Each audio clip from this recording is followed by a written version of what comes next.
భూలోకంలో తప్పులు చేసిన వారికి శిక్షించేందుకు చట్టం, న్యాయం ఉన్నట్టుగానే జీవితంలో చేసిన పాపాలకు నరకంలోనూ తగిన శిక్షలు ఉంటాయి. చేసిన పాపాలను అనుసరించి శిక్షలు విధిస్తారు అని గరుడ పురాణం చెప్తోంది.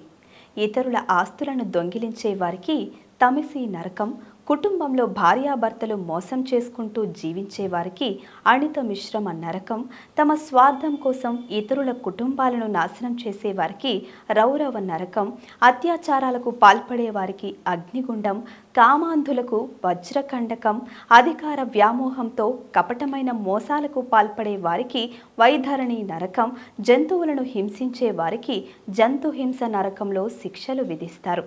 ఇవే కాదు, గరుడ పురాణం ప్రకారం నరకంలో దాదాపు 4 లక్షల వరకు శిక్షలు ఉంటాయని, చేసిన పాపాలను అనుసరించి పాపులకు శిక్షలు విధిస్తారని పండితులు చెప్తున్నారు.